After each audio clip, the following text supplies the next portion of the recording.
They demand this far-left wish list, or else they say they're going to shut down the government at midnight tomorrow.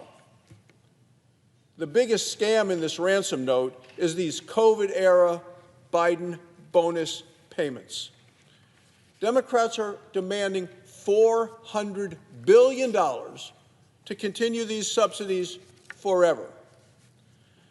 Well, let's remember that Democrats created these Biden bonus COVID subsidy payments during COVID in 2021. It was part of their reckless tax and spending bill. They passed it when they controlled the House, the Senate, and the White House. At the time that Biden started these bonus payments, most people realized that COVID was already behind us, but that didn't stop them. Democrats extended the payments again in 2022, and they set the expiration date for December of 2025.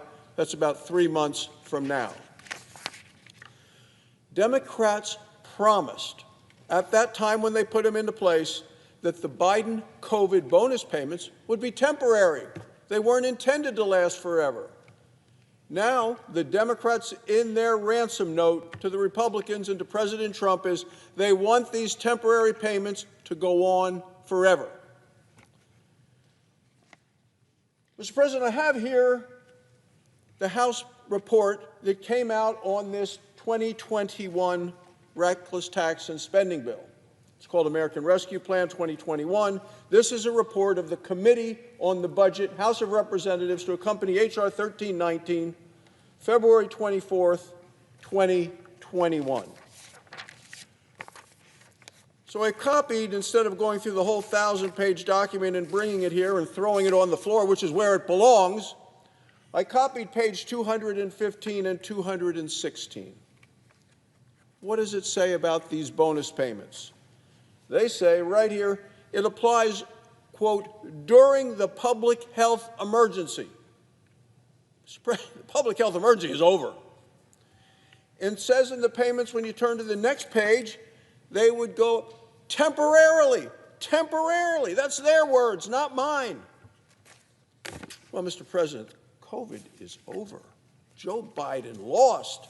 Democrats are in the minority. These Biden COVID bonus payments, they need to go away as well. They were just one more part of a big government giveaway, and now Chuck Schumer is here demanding that we make these bonus payments permanent. To me, temporary means temporary. It's not what the Democrats are demanding, just to keep the government open for 4 short weeks. It's preposterous. 12 years ago, in 2013, America faced another shutdown. At that time, Senator Chris Murphy of Connecticut sent out a press release. 2013, 12 years ago. In his press release, Senator Murphy of the minority party from Connecticut said this. He said, there is a time and a place to debate health care. He went on to say, but not when the funding of the federal government, all the lives that are impacted by it, are hanging in the balance. He's not here today to hear those words, but his party needs to recognize that's exactly what they said 12 years ago. And today, Democrats like Senator Murphy are doing the very thing that he condemned here on this floor in his press release 12 years ago. Stunningly, the Democrats want to eliminate, of all things, the $50 billion Rural Health Transformation Fund. This is the fund that Republicans created to keep rural hospitals open. I'm a doctor. I practiced medicine in Wyoming for more than 20 years. I know what affordable, reliable, quality care means to our communities. They're lifelines to small communities.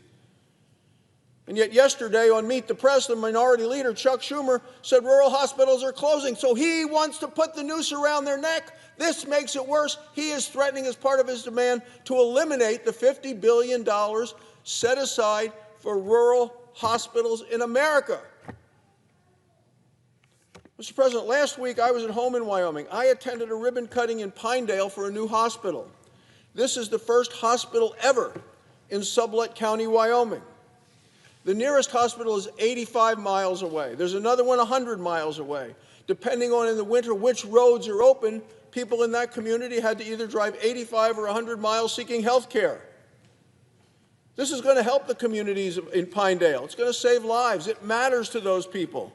Yet the ransom note from Senator Schumer and the Democrats would shut it down, prevent all of these rural hospitals that are struggling that we provided for in our comprehensive economic plan that we passed in July. Schumer wants to pull the plug on all of it. It's part of their bill. It's part of the ransom note. It's what the Democrats are trying to do. Let's be honest. The Democrats have a political problem. The far left, their radical wing, is demanding a shutdown of the government. Their caucus is divided. The American people overwhelmingly want the government to remain open, to provide vital services to the people. They know that it costs money to shut down the government. It costs even more to reopen the government. Democrats don't seem to care. What we have here is a clean, bipartisan, continuing resolution to fund the government for the next 7 weeks. The House of Representatives already passed it with a bipartisan vote. And it keeps the government open for 7 weeks at the current funding levels. So it doesn't cut anything. It says, let's just continue to work on appropriations bills. It gives Republicans and Democrats an opportunity to work on the budgeting for next year, the appropriations process to keep the government open for the next year. President Trump's ready to sign it. It's here before the Senate and time to pass it. Senator Schumer has repeatedly bragged that Democrats never shut down the government when they were in the majority. I would remind the minority leader today that 13 times under Joe Biden, the Senate passed a clean, continuing resolution to keep the government open. We should do the same right now. Senator Schumer ought to remember those 13 times. Today should be no different. If this government shuts down, and it should not, it will clearly be a Schumer shutdown. Thank you, Mr. President. I yield the floor.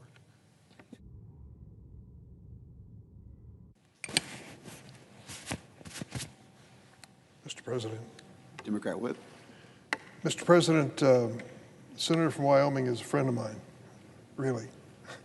And though we may disagree on some political issues, I greatly respect him and glad to call him a colleague.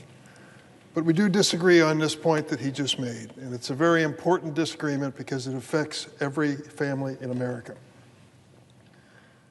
The decision was made in the big, beautiful budget bill by Donald Trump to cut $1 trillion out of Medicaid. Medicaid is a program which helps people who have limited income have health insurance. It also takes care of your mother and grandmother when they're in the nursing home. It's a critical element of funding health care in America. And the Republicans cut $1 trillion out of it. If you go to the hospitals in Illinois, some of them are great hospitals, others do great things, but you'll find that the hospitals that struggle to survive are ones that have more Medicaid patients than paying insurance patients.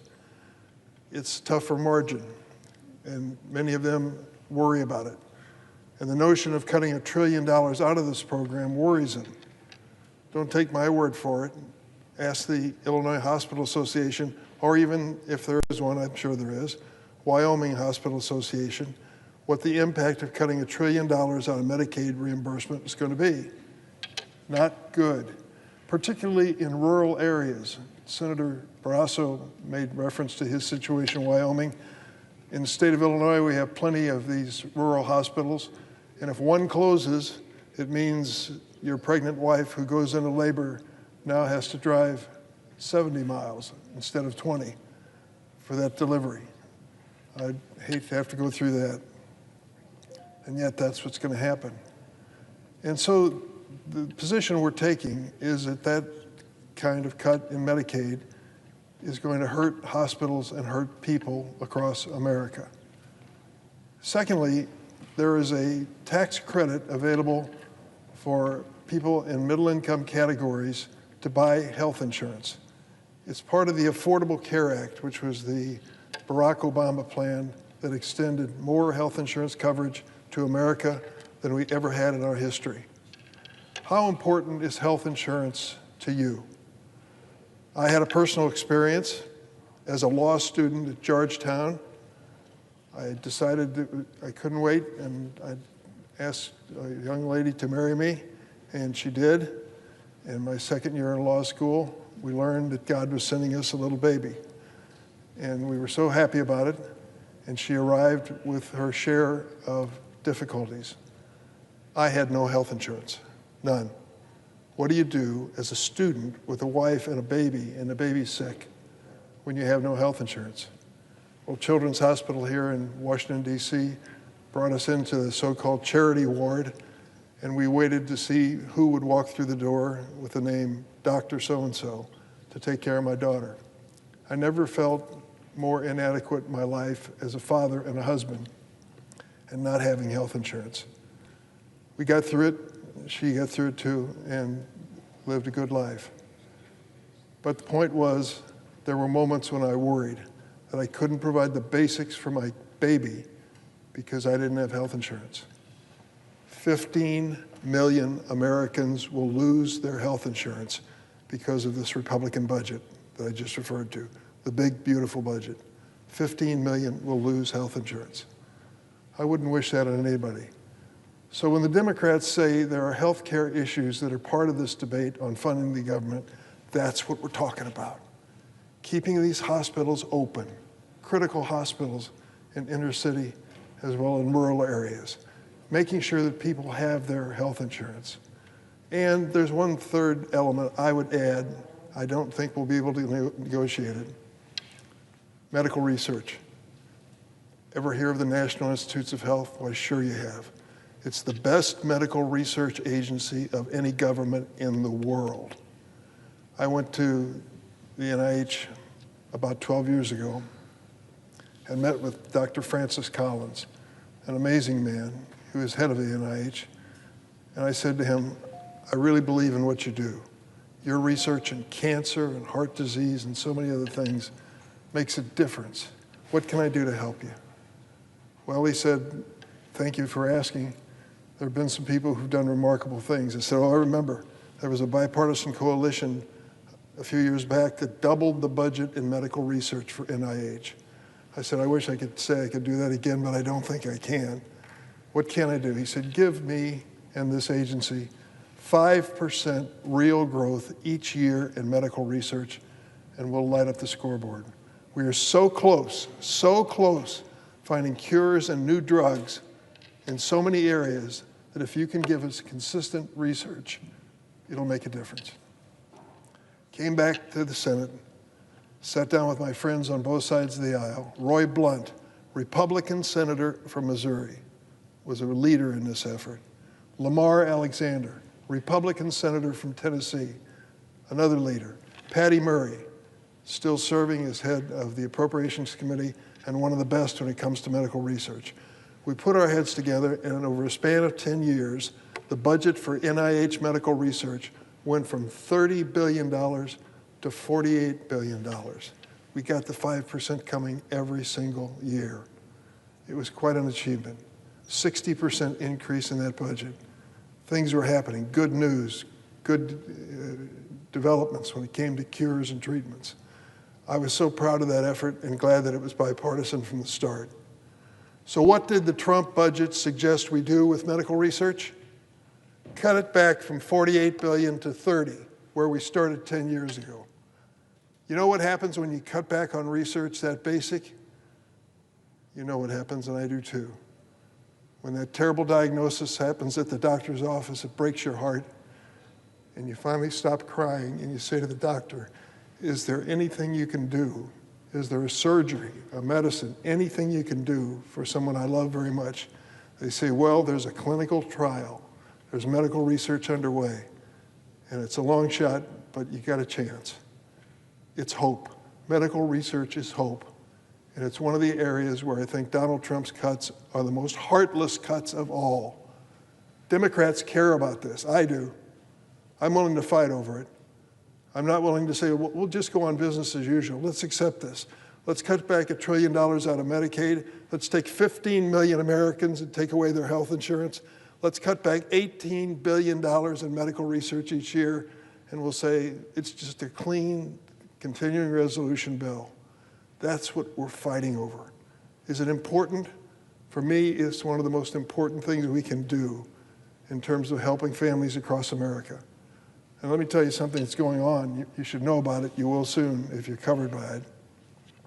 Health insurance has tax treatment that helps you pay the premiums. It makes a dramatic difference.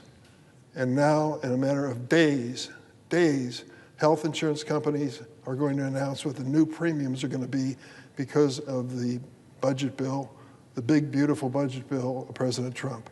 They're going to go up dramatically. And as these premiums go up, some people won't be able to pay for them, and they'll be without health insurance, and others will see their family budget explode with an increased health insurance premium. That's the reality of this debate. It's not about who gets bragging rights and gets to beat on their chest, a Democrat or Republican. In my mind, it's a question of whether families across this country can count on us for the basics. And making sure that health care is there for America is one of the basics as far as I'm concerned. There's another issue I want to raise, relates to the administration, and you have to go back in history to appreciate it. Richard Nixon. Students of history, of course, know that name. Former vice president of the United States, former senator, he was a senator and a congressman, vice president under President Eisenhower, and then president of the United States. He went through a period we know as Watergate. It was controversial. Some people broke into the Democratic National Headquarters. They were caught. They were prosecuted. When it was all over, we had the Watergate investigation, and ultimately President Nixon resigned. But before he resigned, he instructed his staff to give him background information on his enemies list, the people that he considered to be his political enemies. And the word was out that they were going to be treated harshly by his administration, whether it's Department of Justice or the Internal Revenue Service. Well, we went through that chapter, he resigned, and then Congress came together, Democrats and Republicans, and said, we can never let this happen again. We can't let a president put his finger on somebody and say, that's a political enemy, go prosecute him, try to find him guilty of a crime, make sure they pay a fine, give them bad publicity. We agreed on a bipartisan basis for standards between the White House, the Department of Justice, and Congress when it came to these political decisions that could ultimately result in prosecution. Well, under President Trump, we're back into the Nixon conversation about enemies list, except President Trump's enemies list is longer than anything Richard Nixon ever dreamed of. And that's what we're looking at now.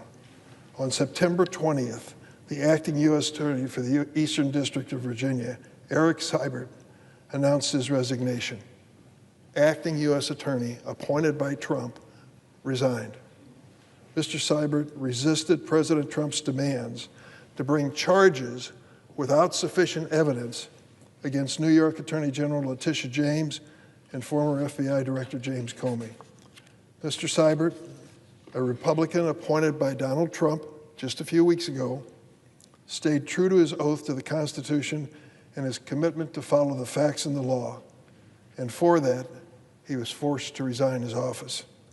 In his place, President Trump installed his personal attorney, an attorney with no experience as a prosecutor, never did it before, to indict James Comey in a politically motivated case considered by career prosecutors in that office too weak to bring charges.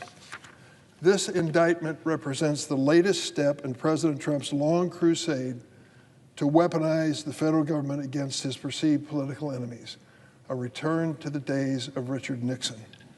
We remember when the president was initially impeached in the first of his historic 2 impeachments after he attempted to pressure a foreign ally to dig up dirt against Joe Biden and his family. And we remember when President Trump turned a mob of insurrectionists loose on our Capitol, where they violently attempted to prevent the peaceful transfer of power leading to his second impeachment.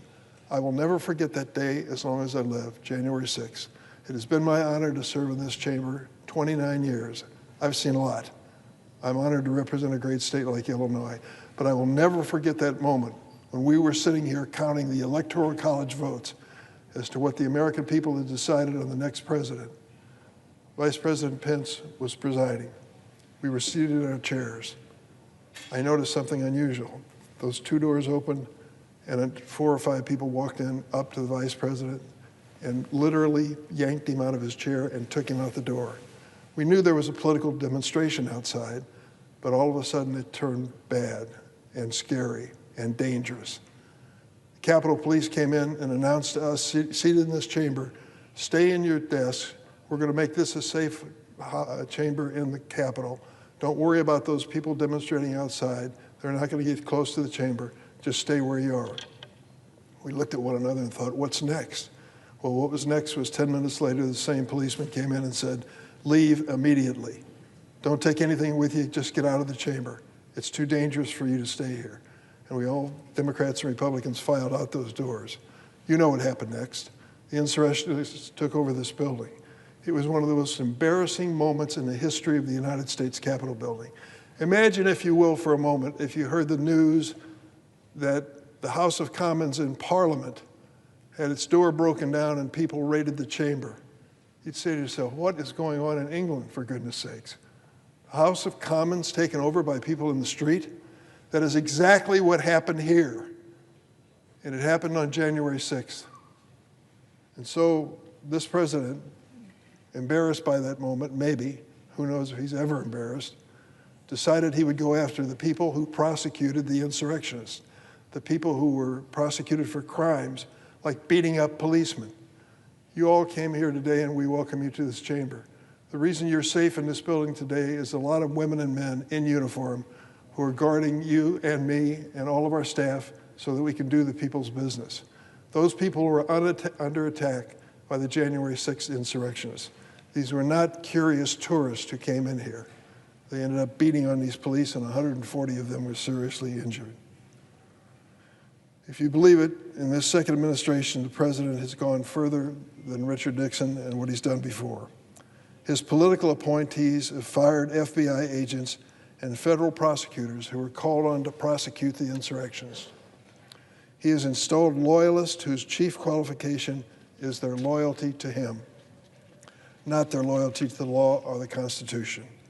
We recently learned a top federal prosecutor in Sacramento was fired after she advised the Border Patrol to comply with a court order. Yes, the Trump administration fired a career prosecutor for following a court order. Never in our history in the history of our country has a president so brazenly demanded the baseless prosecution of his rivals, and he doesn't even try to conceal it or hide it. He glories in this constitutional outrage. In a social media post, President Trump issued a command to Attorney General Bondi, and I quote, "They impeached me twice and indicted me 5 times over nothing. Justice must be served now. We can't delay any longer." He's referring to the prosecution of James Comey. Imagine that, a sitting president commanding his attorney general to prosecute state and federal officials who simply tried to uphold the rule of law. That's exactly what this president is doing. What Richard Nixon was stopped from doing, he is doing. Since Watergate, Republican and Democratic presidents alike respect the independence of the Justice Department, recognizing that shielding it from the pull of politics was essential to safeguarding the rule of law. Under President Trump, those constitutional guardrails have been removed, destroyed. I want to be clear. What you're seeing from the Trump White House is not normal. This just isn't some inside the Beltway drama. If the president can turn the Department of Justice and the FBI into his own personal police force to target his political enemies, he can just as easily turn it against ordinary Americans. And the dam is already starting to break. The president sent active duty forces into Los Angeles earlier this year to put down protest of his administration's cruel immigration raids. He threatened to make war on the city of Chicago, which I'm honored to represent, by sending forces into that city as well as Memphis, Tennessee, and has now ordered the military to Portland with authorization to use, quote, full force in Portland, Oregon. The governor of Oregon, the mayor of Portland said, What the president said about being at war and unlivable is just plain wrong, and yet he does it. It's a slippery slope into authoritarianism. Once DOJ and our military have been politicized, there are few guardrails left. So while today it's Letitia James and James Comey who are the targets, tomorrow it could be our fellow citizens who dare to even criticize the policies of the Trump regime. That is the risk we face and the danger that lies ahead in its perilous moment. That's why I've opened an investigation calling for answers from Attorney General Bondi, including making available several Trump-installed loyalists for questioning. The American people deserve to know if the chief law enforcement agency of the United States is following the Constitution or pursuing political revenge. Let me end this. During the Watergate scandal, President Nixon attempted to bend the Department of Justice to his will, to go after his enemies, conceal his administration's involvement in this unlawful conduct. When President Nixon did this, Democrats and Republicans on a bipartisan basis in Congress sounded the alarm together and defended the rule of law. On a bipartisan basis, we responded to Nixon. Those legislatures recognized the danger posed by a president attempting to wield power and benefit him personally. They knew it was unconstitutional, and they stood firm on a bipartisan basis in Congress. Where is that same courage today? It's time for the Republicans to join Democrats and step up and say enough is enough. This is not about political parties. It's about protecting our democracy from a would-be dictator intent on setting it all ablaze to achieve his personal aims. This is a code red alarm for the rule of law. And unless we come together to stop the president's abuses, I fear this administration will continue to corrode our American democracy. My question is this: is there one Republican senator in this chamber who gives a damn? I yield the floor.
The senator from Texas. Madam President, are we at a quorum call? We are not. Madam President, I want to begin my remarks this afternoon by reflecting on the tragic shooting at the Dallas ICE facility that happened just last week.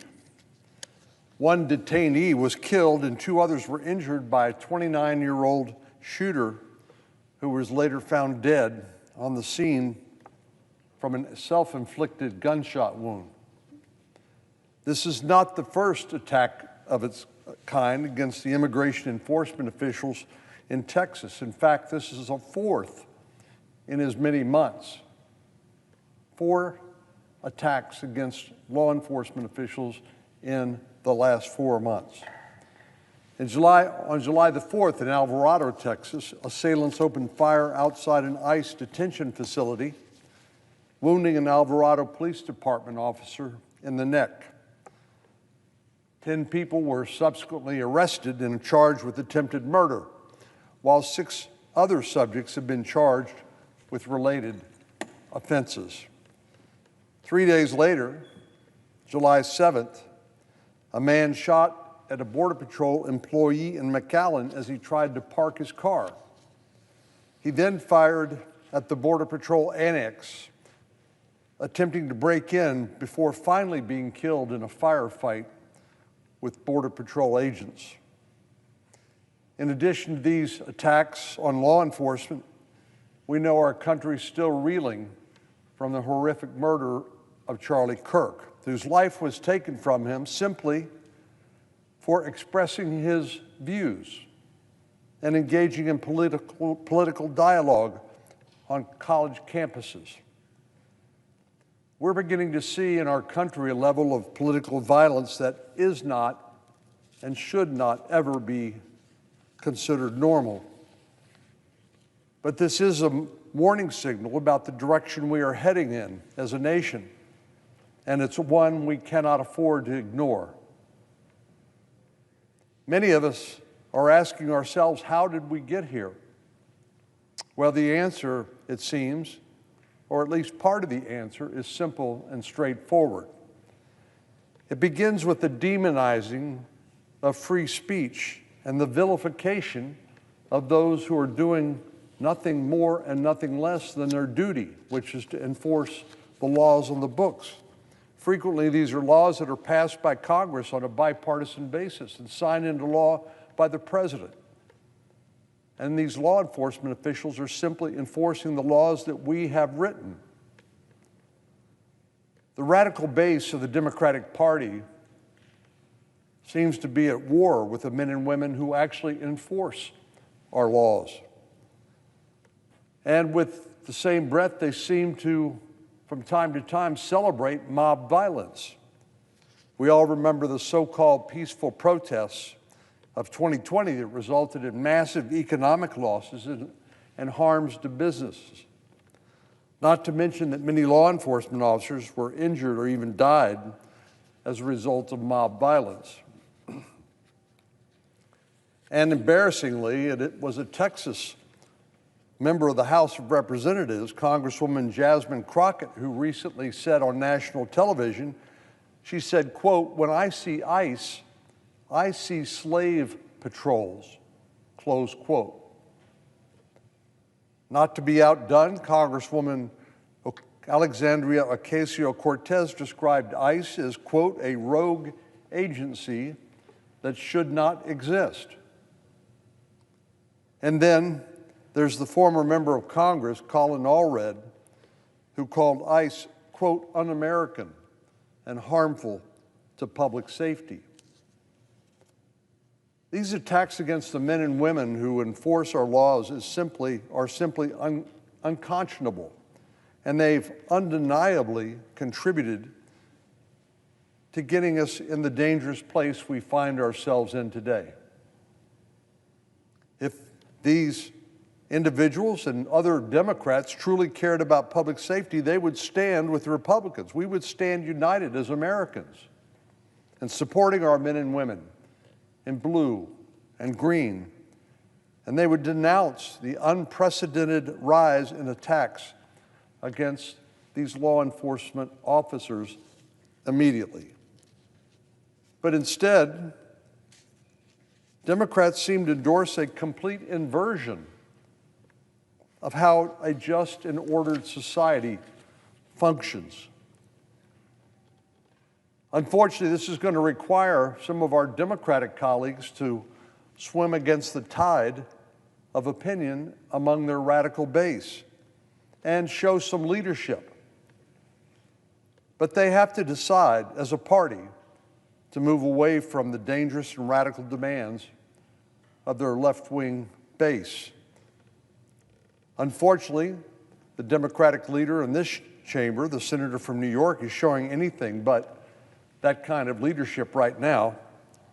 He's demonstrated a complete unwillingness to tone down the rhetoric of his party or to make actually even good faith gestures toward good governance.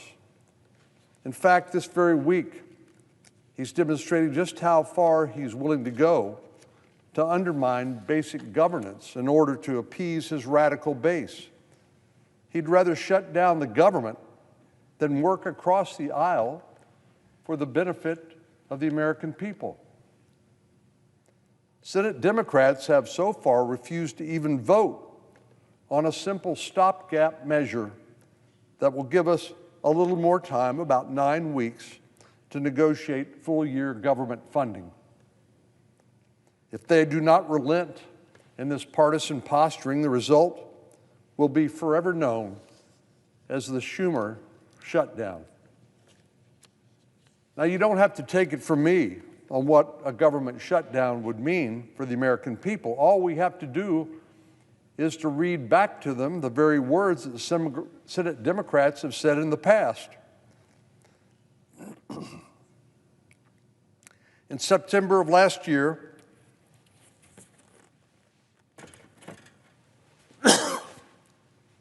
when the shoe was on the other foot,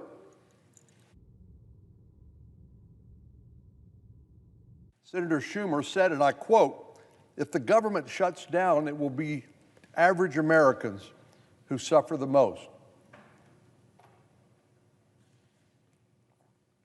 He also said, a government shutdown means seniors who rely on Social Security could be thrown into chaos. Is this even the same individual that's taking the position that's heading us toward a shutdown in the coming days? Last September, he went so far as to even say, keeping the government open will mean no poison pills or reckless partisan posturing. This is what he said just last year about a government shutdown.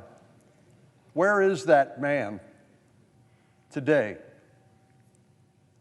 Today, I'll tell you, he's engaging in a reckless partisan posturing while Republicans are proposing a responsible alternative. Again, this is not a vote on a permanent policy, but rather a stopgap measure to get us to a place where we need to be when it comes to the appropriations process. But he's willing to impose the very costs that he warned about on the American people and our seniors in order to score political points with his progressive radical base. The hypocrisy is obvious and it's staggering. Madam President, it's a time for reckoning for our friends in the Democratic Party. They seem to not really know what they stand for these days, except opposition to each and everything that the majority party or the president wants, even when it's in their self-interest to do so. They need to look at themselves in the mirror and decide what and who they stand for. Are they going to be the party of violence and lawlessness and a degradation in public safety? Are they going to continue to this, what has been called frighteningly, an assassination culture? Will they continue down this mad path of taking the lives of those they disagree with and siding with the criminals? over law enforcement personnel that are simply enforcing laws they have themselves helped write? And will they continue on prioritizing their ideology ahead of responsible governance? I often wonder how our friends on the other side of the aisle would react if they had to live in crime-ridden neighborhoods, overtaken by gangs and drug dealers, and they had to wait 20 or 30 minutes before any police officer responded to their calls for help after an assault or a robbery. How would they feel? Well, I'm quite sure, I'm confident that they would change their tune. And just like current residents in blue cities who've had to suffer under the weight of failed Democratic soft-on-crime policing policies, they would gladly welcome additional police protection and efforts to clean up and stabilize their neighborhoods. But sadly, most Democrats, at least so far, here in Washington, D.C., have appeared to be completely tone-deaf and rarely hear the true voices of the people whose lives they assume they represent, people living in these inner cities. Well, regardless of what Democrats decide to stand for, Republicans will continue to be the party that respects free and open discussion of ideas, and we will continue to support our law enforcement officers, men and women, who risk their lives day in and day out so that Texans and all Americans can sleep soundly in their beds. And we'll continue to be the party that opposes reckless partisan tactics that put ideology ahead of the needs of the American people. Republicans have made it clear under President Trump that we will enforce the rule of law. That is non-negotiable. So it's no surprise that the American people overwhelmingly voted for Republican leadership last November. If Democrats continue to head down this path of violence and division, they should not be surprised if they continue to experience the same outcome at the ballot box in the upcoming midterms as they did last November in the general election. Madam President, I yield the floor.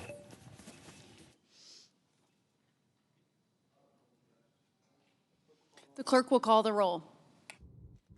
Ms. Alsobrooks.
The senator from Kentucky.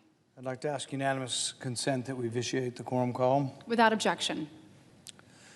This spring, just a few days before Congress enacted the last continuing resolution, which is a spending plan, this resolution that would extend the Biden-era spending levels, President Trump said in a speech that he wanted to do something that hadn't been done in over 20 years, balance the budget. I fully commend him for that and am very supportive of trying to get there. The difficulty is that the spending levels we voted on in March and the spending levels we will vote on again this week don't balance the budget and don't come anywhere close. These are the spending levels that Biden put in place in December before he left office. Most Republicans were critical and condemnatory, and many conservative Republicans like myself voted against these spending levels because they were such that they would lead to a $2 trillion deficit. Well, that is still true. This year the deficit will be right around $2 trillion, and it's because we've continued the Biden spending levels. To balance the budget, Congress needs a much stronger response than the legislation being presented. Critics of excessive federal spending have rightly argued that Congress should return to pre-pandemic levels of spending. When the pandemic came in, spending went through the roof. The economy was shut down. They wrote free checks to all the Americans. Problem is all that was borrowed. There was no money. There was no rainy day fund. Now, there is a way to tackle the budget and to try to balance the budget over time. I have a penny plan budget that I've been introducing for several years. We have not gotten any Democrat support, but we've gotten over half of the Republicans to support it. My penny plan would balance over about a 5-year period and would return spending almost immediately to what would be a pre-pandemic level. 6 months ago, though, when the current continuing resolution was passed, Republicans were told that we were just clearing the decks. This was going to be temporary, and that we would be then bold and present budgets that would be cutting spending. Once President Trump was in office, with a Republican majority in the Senate and the House, we would finally address spending levels. And would you know it, getting serious about a balanced budget is not on the agenda this week. There really isn't any serious change. What we're talking about is a continuing resolution that continues the Biden spending levels. These spending levels this year have led to almost $2 trillion in deficit and are projected next year to lead to $2.1 trillion in deficit. In addition, we will also be voting on something called an automatic continuing resolution proposal. This is the idea that rather than government shut down, it would just continue spending the same amount of money. In theory, I like the concept. I just don't really like continuing Biden-era spending levels because they never balance, not over 5 years, not over 10 years, really never. The lines never cross. So sure, you would keep government open, but you would keep government open and spending the same amount we do currently, which is out of control and not defensible. So keeping the government open while continuing $2 trillion deficits hardly seems desirable. Rather than the relentless fury to tackle the debt, which is what we were promised with a Republican majority, the powers that be have once again waved the white flag of surrender by failing to present the American people with legislation that would make the cuts necessary to balance the budget. Under the proposed continuing resolution, or the automatic continuing resolution we will vote on tonight, the budget never balances. Even if you take it out as far as the eye can see, revenue will never meet expenditures. So it's just not something I can support, and I don't think it's a conservative proposal. Spending has gotten so out of control that this freeze, even over a decade, doesn't put a dent in the deficit. Presidents of both parties pay lip service to the idea that the national debt must be addressed, and yet it gets worse under both parties. People ask me, whose fault is it, Republicans or Democrats? And I just say yes. It's both parties. The right wants unlimited spending for the military. The left wants unlimited spending for welfare. And so you have guns and butter. And you scratch my back, I'll scratch yours, and it all goes up. Now, the reverse compromise could happen. You could actually cut a little bit from the military side and a little bit from the welfare side, and really everybody would get a little bit of a haircut across the board, and you could balance your budget that way. But you can't exclude or exempt huge swaths of government spending. You have to look at all spending. And if you do, the budget can be balanced by a 6% cut across the board, excluding Social Security. I am proud of the president for what he's tried to do, though. Unlike past presidents, Donald Trump has created the Department of Government Efficiency to identify and eliminate waste. DOGE has found billions of dollars of waste. Americans were rightfully appalled when they were told that your government's been spending $2 million on sex changes in Guatemala. I mean, it sounds like a bad punchline you might hear on late night comics. $2 million on sex changes in Guatemala. Your government was spending that money, and the DOGE people came in and said we shouldn't do it. Now, I've been talking about these things for years, but finally we had an administration that was interested in it. $25,000 for an LGBT opera in Colombia, and nearly $1 million to study the microaggressions among obese Latinx, whatever that means. But just crazy wasted money. I mean, it'd be one thing if it was even a surplus. These are crazy wastes of money. But we're doing this. We have to borrow the money from China to send it on all these crazy projects around the world. This doesn't even account the $200 billion we've sent to Ukraine. That's all borrowed as well. This summer, President Trump sent Congress a special message identifying $9.4 billion in rescissions. And Congress, for the first time in a long time, did the right thing. We voted for and passed this rescission package to cut $9 billion. I supported, as I always do, cutting this foreign aid. With a deficit of $2 trillion a year, though, $9 billion is a drop in the bucket. We've got to do more. Congress has to do more. And as much as I appreciate this, the power of the purse needs to be exerted more by Congress. We've let so many of these decision-making powers devolve to the president. The founders, I think, would be appalled with Congress. They'd be appalled with what Congress has become. Congress exerts no powers, gives away its powers, and does not seek a restoration of its power. Right now, we're living under emergency rule, where the president has declared emergencies on 160 countries and has declared that he has the right to declare whatever he wants through import taxes. Well, our founding fathers would be appalled. The Constitution's very clear. Taxes originate in Congress, and even more specifically, taxes originate in the House of Representatives. Unfortunately, Congress has all been all too happy to wither in the shadow of the presidency that grows larger with each successive administration. Whether it be Republican or Democrat, the presidency grows larger and stronger. To wit, the continuing resolution that we're considering, the spending plan that we're considering, maintains the Biden spending levels. So if you remember there was an election, you remember the Republicans all said, Bidenomics and Biden inflation and Biden spending, were against all that. That was kind of what the election was decided on. And now you have a Republican in the White House, Republicans in the Senate, Republicans in the House, and we're living under the Biden spending levels that they complained about. The great irony is the Democrats have now switched. The Democrats supported the Biden spending levels under President Biden. Now there's a President Trump and the spending levels are exactly the same. All the Democrats are voting no. It makes no sense at all. It is really ironic that every Democrat senator supported the spending levels just 9 months ago that we're voting on now.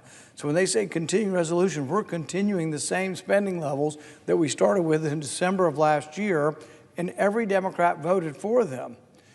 Likewise, in December of last year, conservative Republicans voted against the Biden spending levels. And now they're poised to vote for the Biden spending levels. Both parties have completely flip-flopped to the opposite side of the same issue that hasn't changed. Congress has truly entered the upside-down world.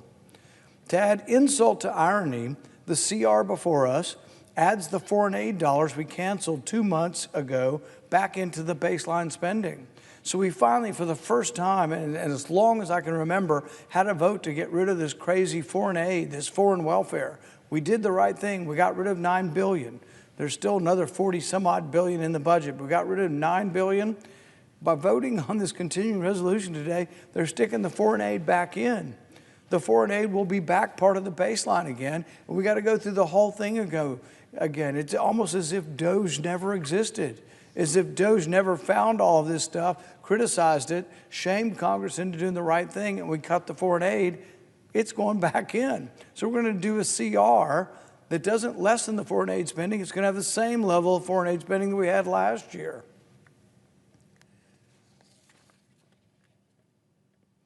I'm not going to fall for this trick, and conservatives shouldn't either.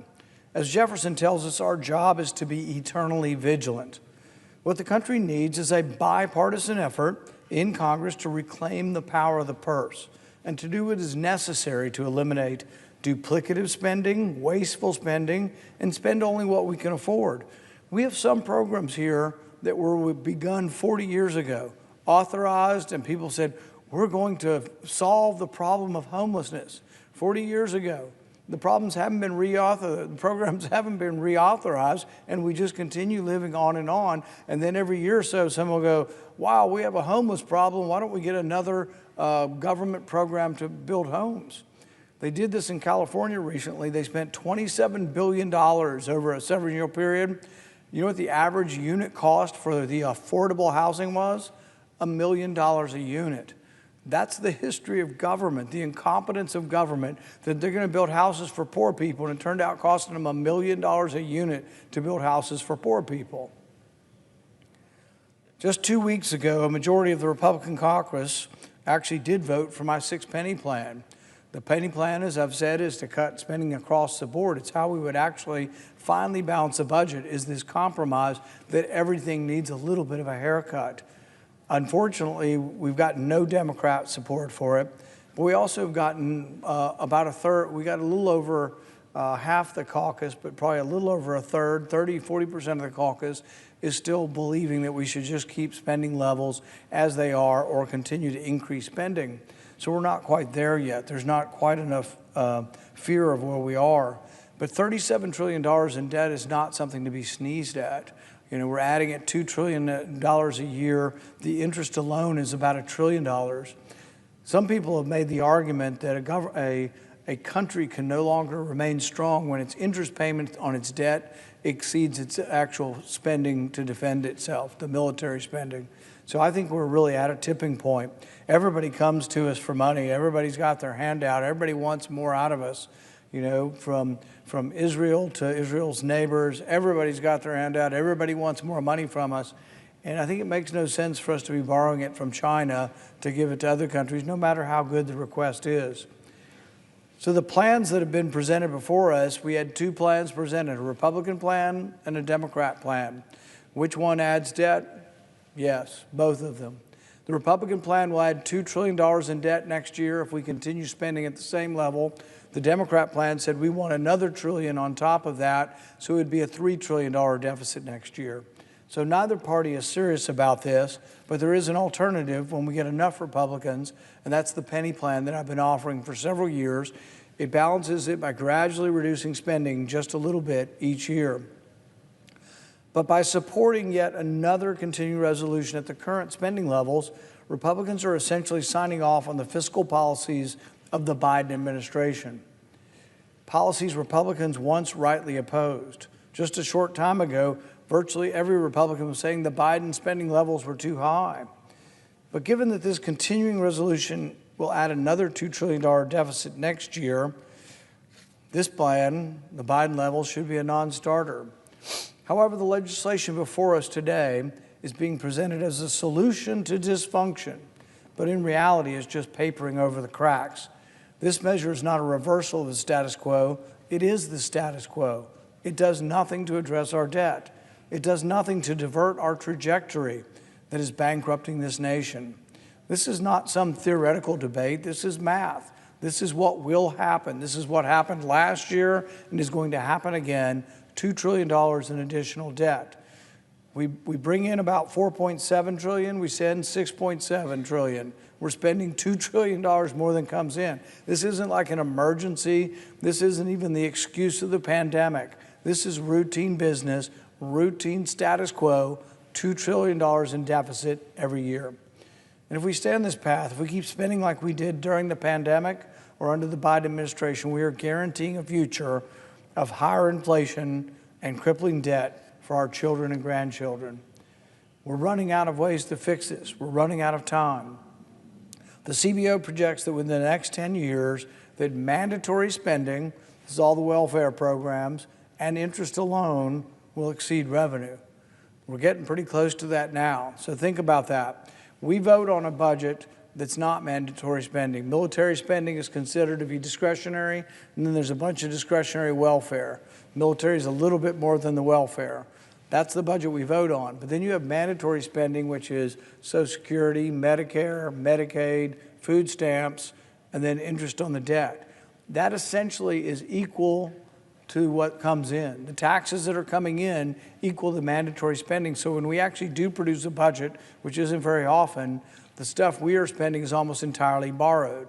So if you look at the discretionary spending budget, it's about $1.8, $1.9 trillion. That's the debt. That's what the debt is. The debt is essentially equivalent to the discretionary spending. So the mandatory programs, the welfare programs have gotten so big and they grow with such abundance each year, and we've added in healthy, young, healthy, able-bodied people to these programs that really shouldn't be on welfare. You've added these people in, and it's consuming all of your taxes. So there's really, everything else is being borrowed. Entitlement programs and interest will consume every single dollar within a year or two that comes in tax revenue. Imagine if you were running your household that way. No money left for food, clothing, shelter unless you take out a loan every single year forever. That's what we're doing. You really can't live that way. You can borrow if you want to borrow to buy a house, but the bank holds the house. But you don't borrow money to pay rent for your apartment.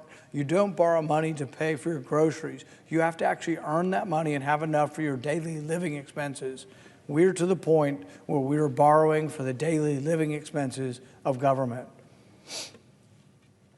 My amendment that I have offered to this would take the automatic renewal that prevents us from shutting down, take the automatic renewal and put in the penny plan numbers, so what you would actually have is not running the government at the same level, at the Biden levels. You would actually reduce spending by 6%. I'm fine to make it automatic. I'm fine to let it kick in and go on so we don't shut the government down and we avoid the chaos and the discomfort of having government shut down, but we shouldn't keep spending the same amount of money. That would be like abdicating our duty just to spend the same amount. But if we were to use my penny plan budget, we would be returning to pre-pandemic spending levels, a significant cut, and it would put us on the path to balancing our budget within 5 years. The government, though, has lost sight of its priorities. The American people are the ones paying the price. The big spenders don't tell you the truth. They don't tell you that it's all borrowed. They don't tell you that you're being ripped off by inflation. They don't tell you that, well, gosh, we're going to give you all this stuff, but it has a cost. Really, nothing really is free in life. There is really not any possibility of getting something for nothing. What you get from government through borrowed money, you pay for through inflated prices. The inflation of the Biden years didn't go away. Over the last 3 or 4 years in the grocery store, a lot of the meat and the different items in the grocery store went up 20%. When they say inflation is slowing down, that means we're just not adding more to it. But if you don't make 20% more than you made 4 years ago, you're being ripped off. You're being ripped off by inflation. It wasn't that long ago that my colleagues, at least on this side of the aisle, stood united in opposition to this fiscal recklessness. It wasn't that long ago that we drew a line in the sand on debt and the debt ceiling, that we demanded spending caps, that we said we wouldn't mortgage our children's future to fund today's political convenience. Now some seem content to roll over and lock in the very policies that we ran against. I won't do that. And I won't urge my colleagues to do that either. We can't claim to be fiscal conservatives while voting for more and more debt. We can't claim to be this great opposition to the Biden spending levels and then vote the Biden spending levels in. We can't claim to not like deficit spending and then vote for spending that will inevitably lead to another $2 trillion in debt next year. This country can't afford to write another blank check. We can't afford to lock in the fiscal mistakes of the past. We need real reform. We need it now. We need to return to the principles of limited constitutional government. If we obeyed the Constitution, most of the nonsense, most of the spending that goes on up here really isn't authorized under the Constitution. If we return to the Constitution, the principles of limited government, responsible budgeting, and economic freedom, we'd have a balanced budget again. We need to start today.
With respect to the Walls nomination and calendar number 161, Senate 2806. Without objection. That's it.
The senator from Mississippi. Are we in a quorum call? We are not. Madam President, I expect the distinguished minority leader, my friend from New York, will speak possibly after the first vote and report that we're still at an impasse on funding the government, which of course expires at midnight tomorrow night. At that point, I want to implore my colleagues on this side of the aisle, and particularly the Democratic leader, to agree that while we're at an impasse, there is still very, very important business to attend to, and that is the NDAA, the National Defense Authorization Act, which, as the President knows, has been reported from the Senate Armed Services Committee some months ago by an overwhelming majority vote, with only one dissenting vote. I think it was a vote of 24-1. That bill was reported to the floor. Our side of the cloakroom has run several hotlines, and we've been ready to go now for several days. Our disappointment has been that while the distinguished ranking member of the Armed Services Committee has been willing to proceed, and a number of our friends on both sides of the dais, Republican and Democrat, on the Armed Services Committee have been willing to proceed, we don't have engagement yet from the minority leadership. And so I simply want to express aloud what I hope I can engage the senator from New York about when he does speak. While we're at an impasse and the Senate is still in session, it seems to me a reasonable thing to do to bring this bipartisan, non-controversial, but highly significant bill to the floor. We've agreed to a manager's package on our side. We actually have 985 member-driven items already in the National Defense Authorization Act. We've agreed to a number of amendments and a second manager's package. There's very little difference on what will be brought to the Senate for votes. And it just seems to me that we don't need to sit around idly while negotiations perhaps are going on with the White House, with the House and the Senate. We need to proceed to this very essential legislation, the National Defense Bill. And if we could get that done this week, I think it would show to our constituents back home in both parties, independent, Republican and Democrat, that we are serious about the business of protecting the United States, enacting this very important legislation, the changes we need so that we're not doing last decade's type of national defense, but doing our job under the Constitution to make sure the United States is strong. So I would make that request to my Democratic friends and to my Republican friends, most of whom on our side are ready to proceed and have been ready to proceed on the National Defense Authorization Act. And I yield the floor, Madam President.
Motion to invoke cloture.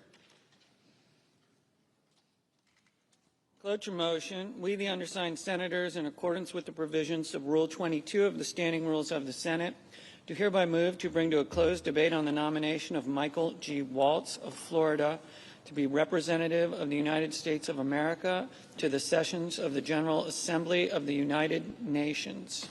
Signed by 17 senators. Under the previous order, the mandatory quorum call under Rule 22 has been waived. The question is it the sense of the Senate that the debate on the nomination of Michael G. Waltz of Florida to be representative of the United States of America to the sessions of the General Assembly of the United Nations during his tenure of service as representative of the United States of America to the United Nations shall be brought to a close? The yeas and nays are mandatory under the rule. The clerk will call the roll. Ms. Alsobrooks, Ms. Baldwin, Mr. Banks, Mr. Barrasso, Mr. Bennett, Mrs. Blackburn.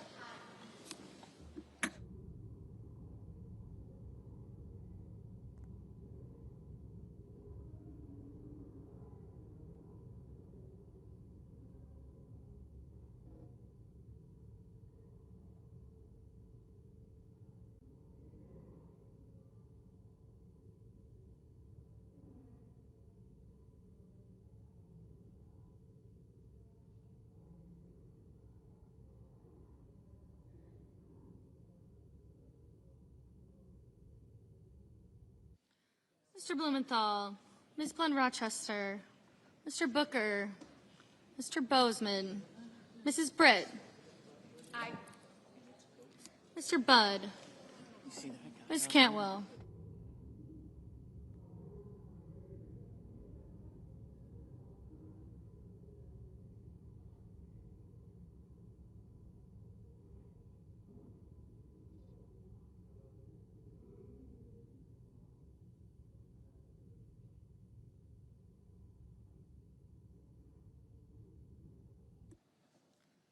Mrs. Capito, Mr. Cassidy,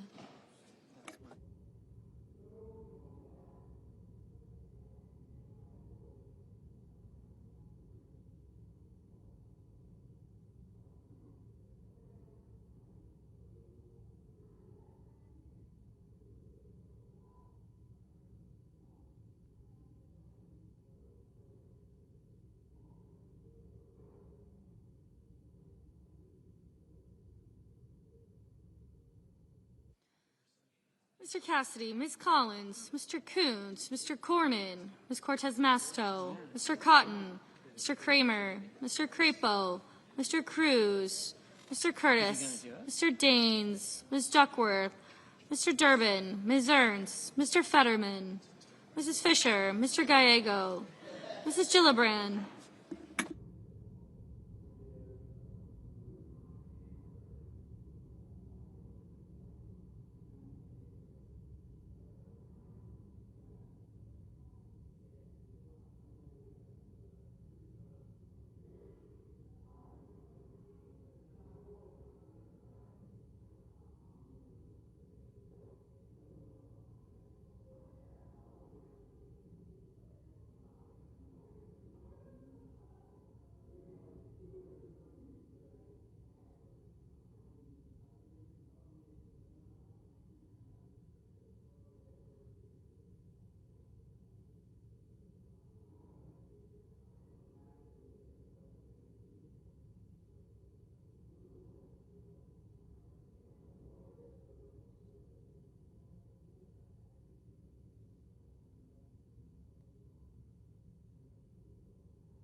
Mrs. Gillibrand, Mr. Graham, Mr. Grassley, Mr. Haggerty, Ms. Hassan, Mr. Hawley, Mr. Heinrich, Mr. Hickenlooper, Ms. Hirono, Mr. Holven, Mr. Husted, Mrs. Hyde-Smith, Mr. Johnson, Mr. Justice, Mr. Kane, Mr. Kelly, Mr. Kennedy,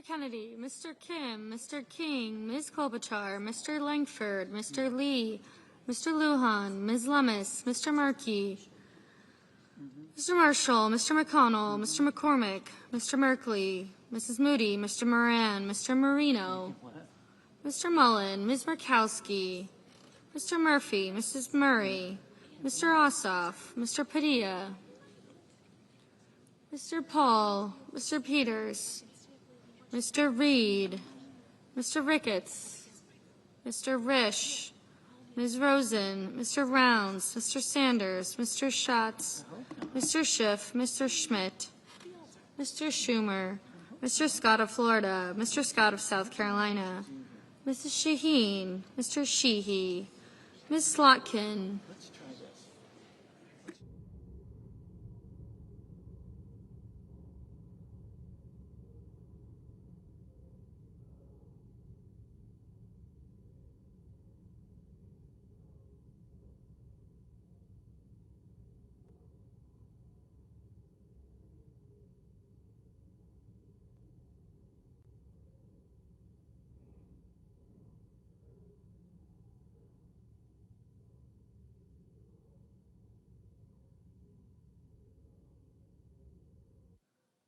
Ms. Smith, Mr. Sullivan, Mr. Thune, Mr. Tillis,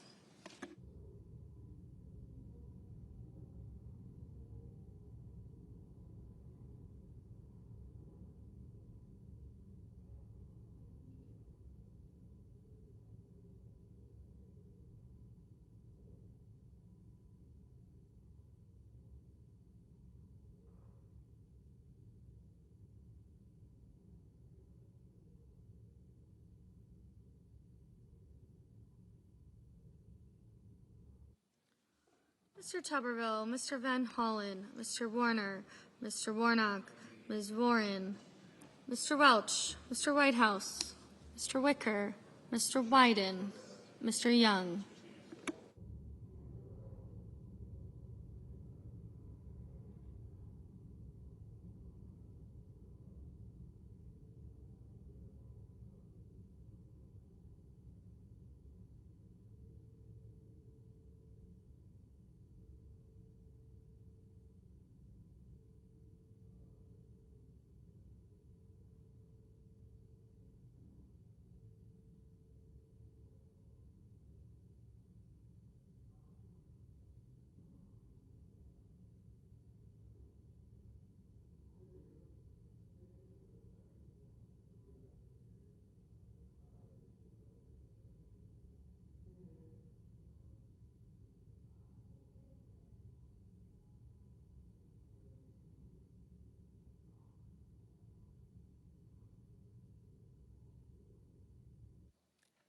Senators voting in the affirmative: Blackburn, Britt, Cornyn, Crapo, Daines, Fetterman, Fisher, Grassley, McCormick, Tillis, and Wicker. Senators voting in the negative: Alsobrooks, Cortez Masto, Durbin, Gallego, Gillibrand, Kane, Kim, Klobuchar, Merkley, Murphy, Murray, Paul, Peters, Sanders, Schatz, Van Hollen, Warner, and Warren. Ms. Baldwin, no. Mr. Young, aye. Mr. Marshall, Aye. Mr. Heinrich? Mr. Heinrich? No.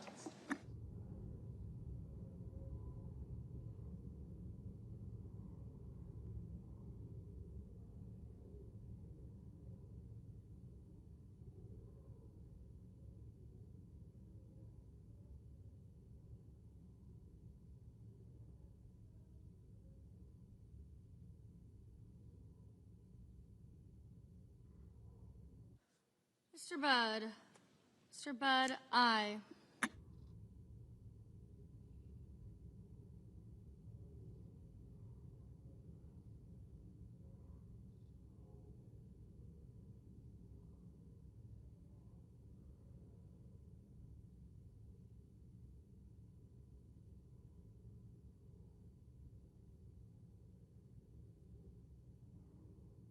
Mr. Marino? Mr. Marino, aye.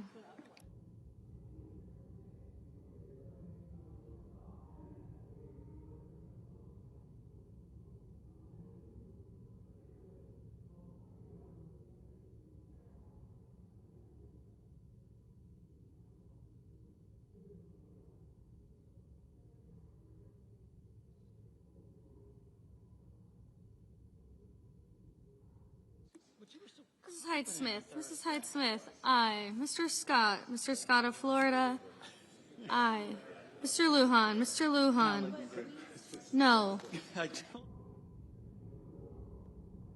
Mr. Warnock? Mr. Warnock, no.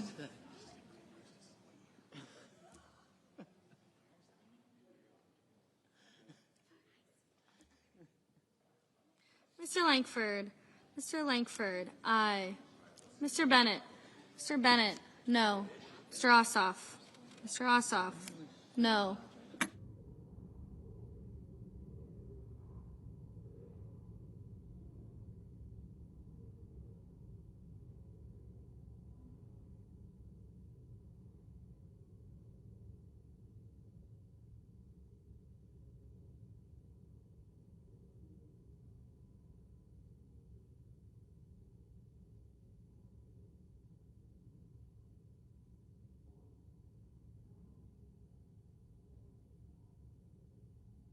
Ms. Duckworth? Ms. Duckworth, no.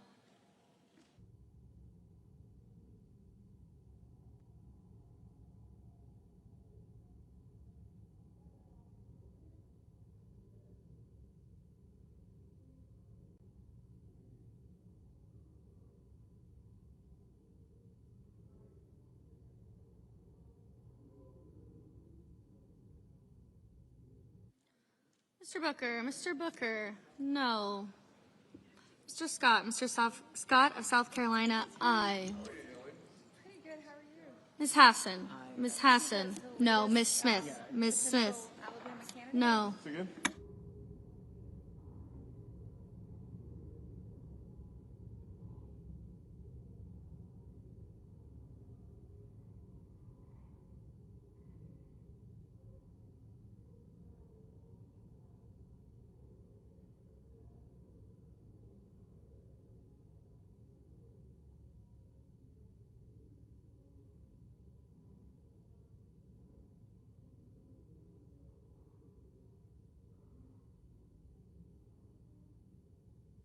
Mrs. Capito? Mrs. Capito, aye.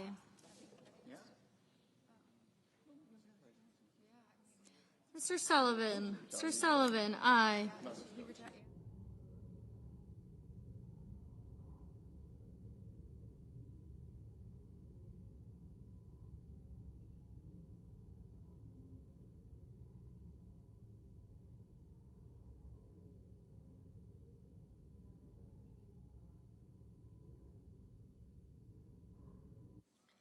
Mr. Johnson? Mr. Johnson, aye.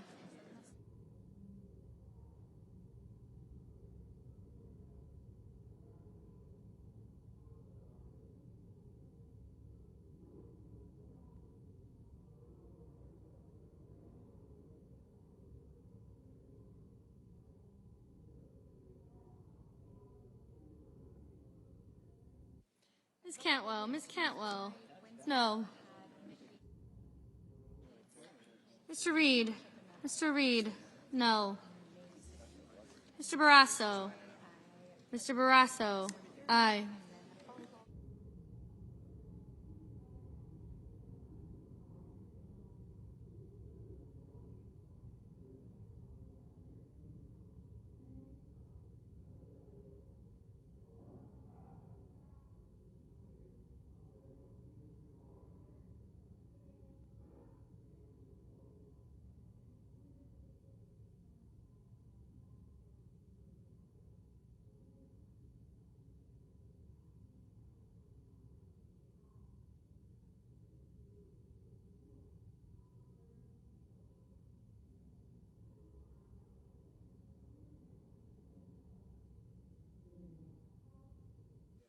Mr. Cassidy.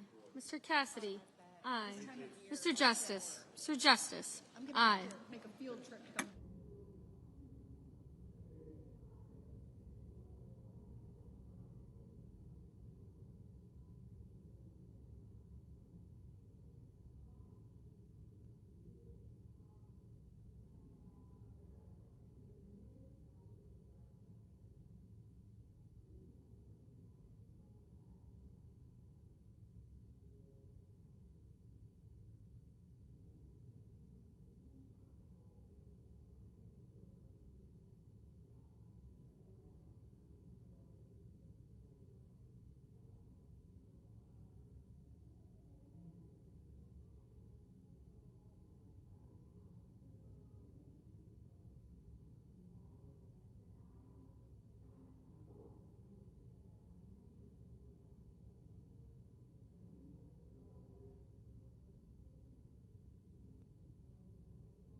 Mr. Padilla.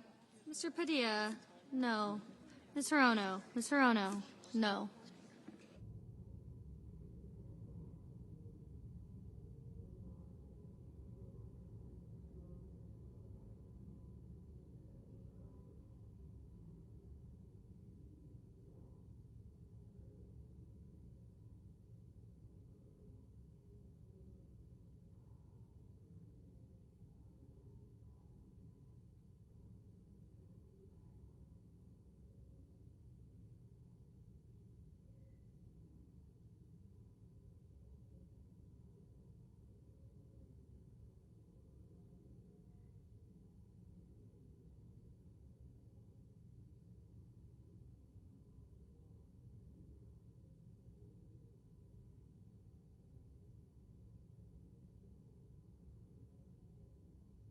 Mr. Kramer. Mr. Kramer. Aye.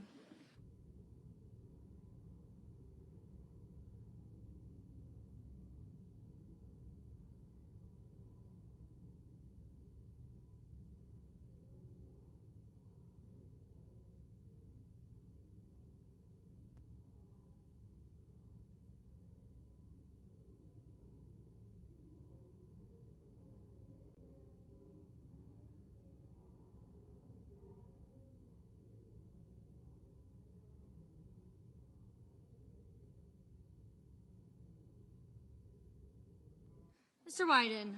Mr. Wyden. No. Mr. Welch. Mr. Welch. No. Ms. Collins. Ms. Collins. Aye.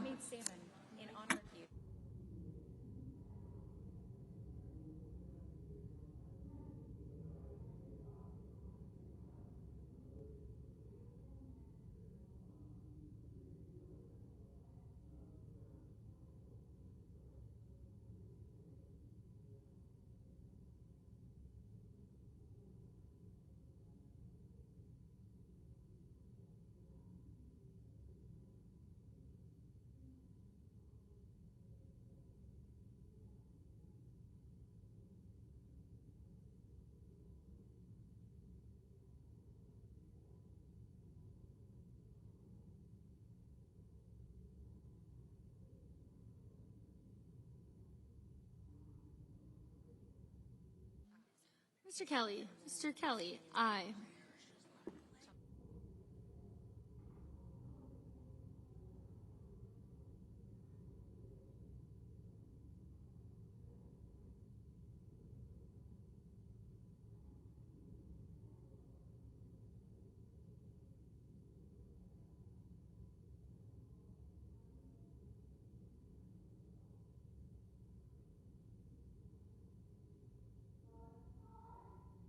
Ms. Lummis. Ms. Lummis, aye.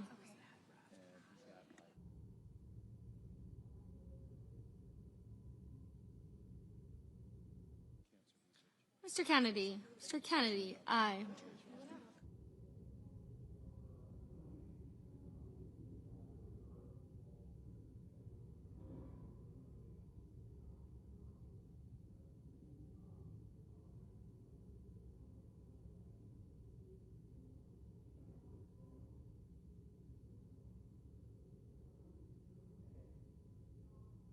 Mr. Banks.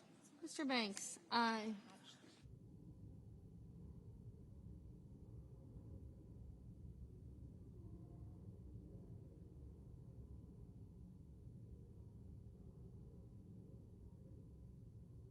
Ms. Ernst. Ms. Ernst, aye. Ms. Blunt Rochester. Ms. Blunt Rochester, no.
Mr. Graham. Mr. Graham, aye.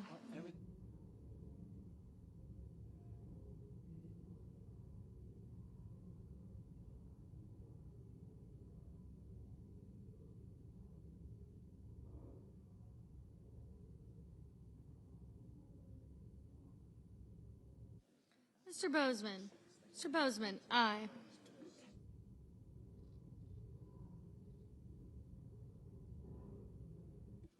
Mrs. Moody. Mrs. Moody, aye.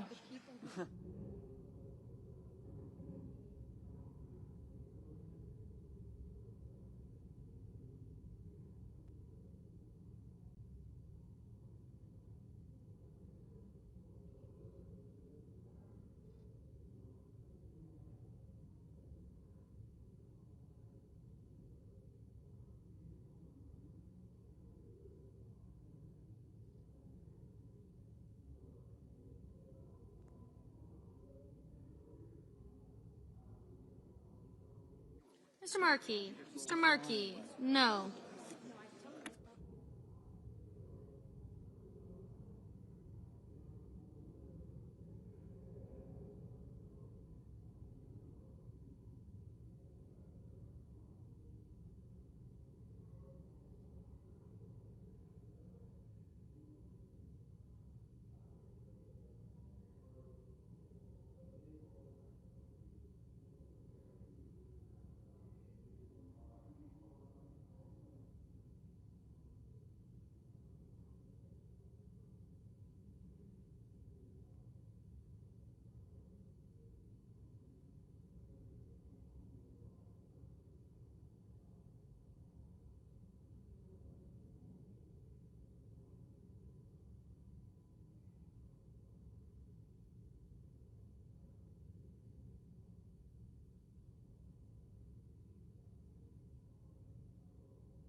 Mr. Moran. Mr. Moran. Aye.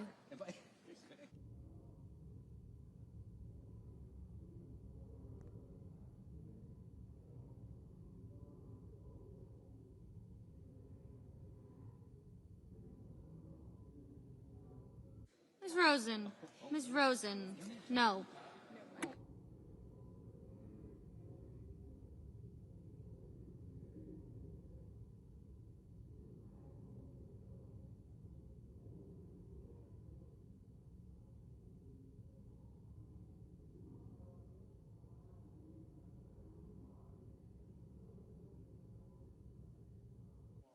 Mr. Cotton. Mr. Cotton. Aye. Mr. Ricketts.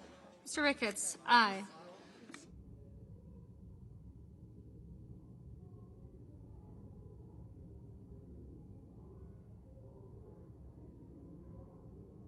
Mr. Mullen. Mr. Mullen. Aye.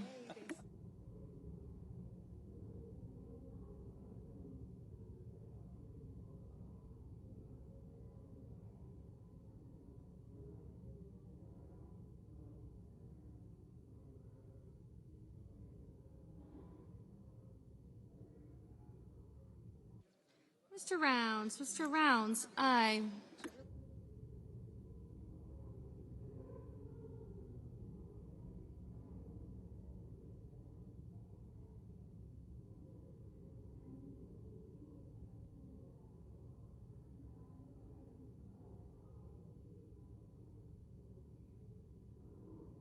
Mr. Husted.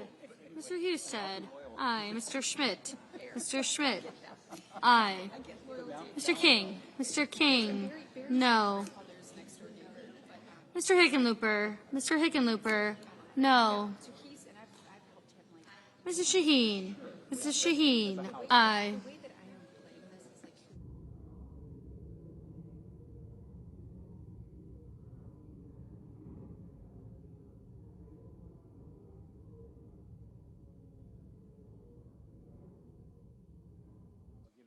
Mr. Hoven. Mr. Hoven. Aye.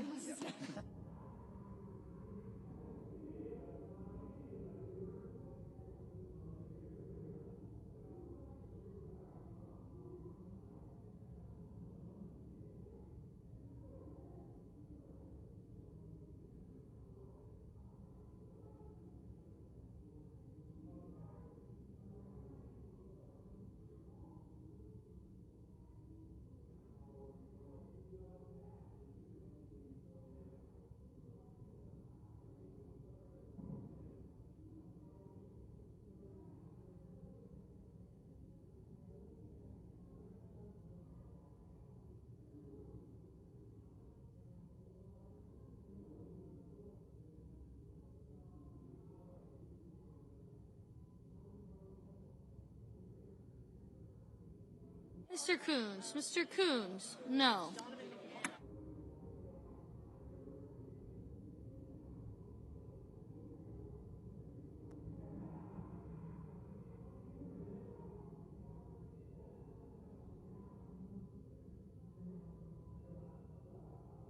Mr. Hawley. Mr. Hawley. Aye. Mr. Blumenthal. Mr. Blumenthal. No. Mr. Curtis. Mr. Curtis. Aye.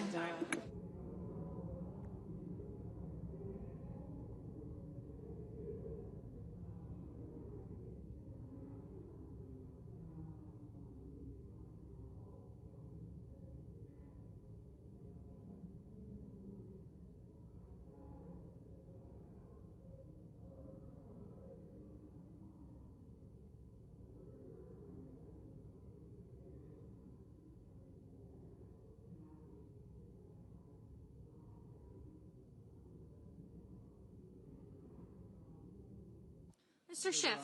Mr. Schiff. No.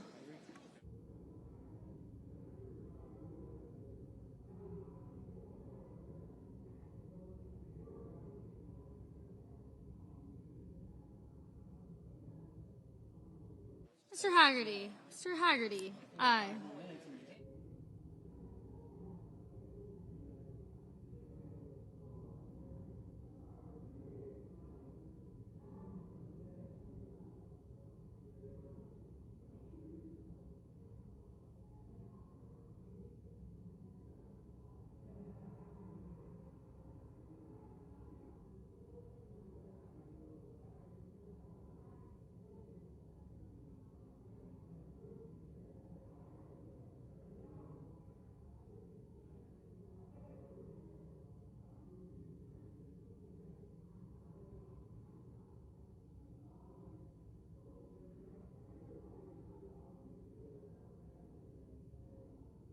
Mr. Sheehy.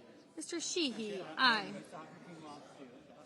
The Cubs swept the Cardinals and secured.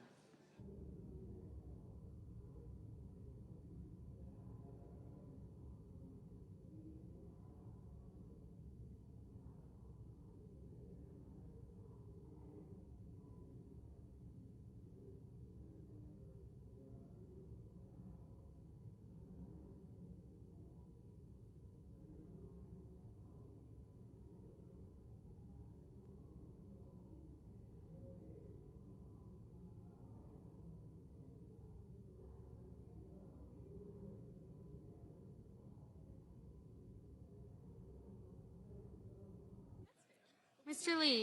Lee, aye.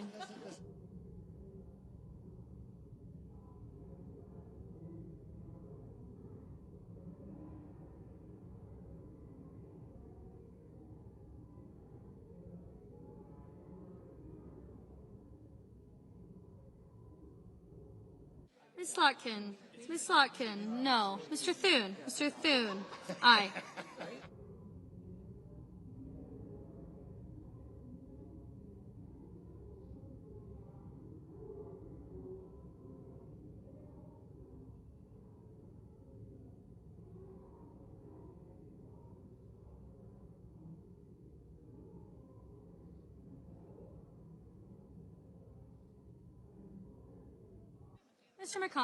Mr. McConnell, aye.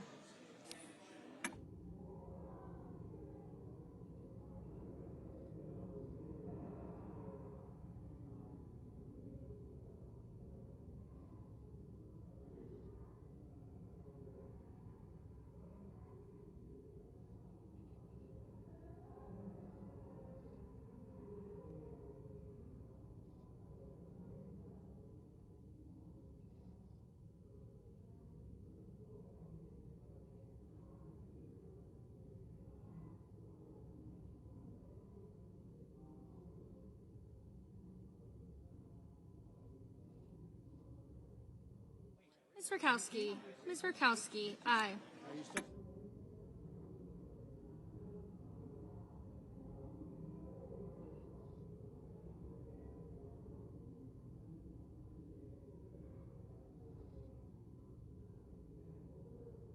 Mr. Risch, aye.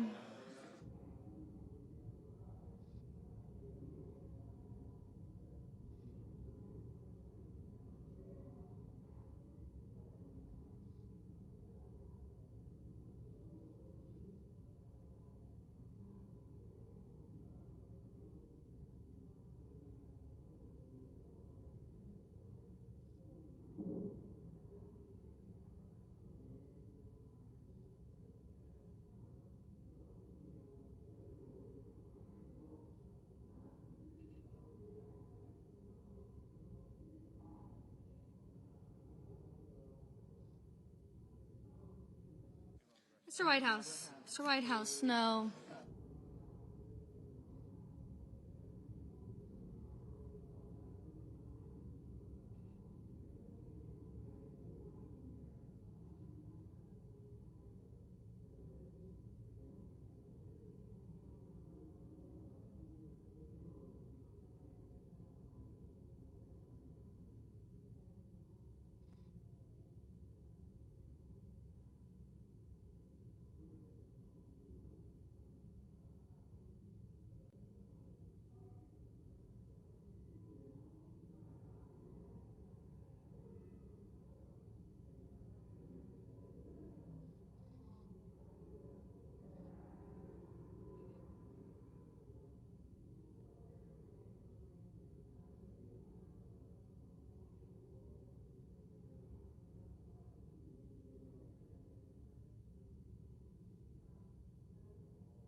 Mr. Schumer. Mr. Schumer, no.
Mr. Cruz. Mr. Cruz, aye.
On this vote, the yeas are 54, the nays are 45, and the motion is agreed to.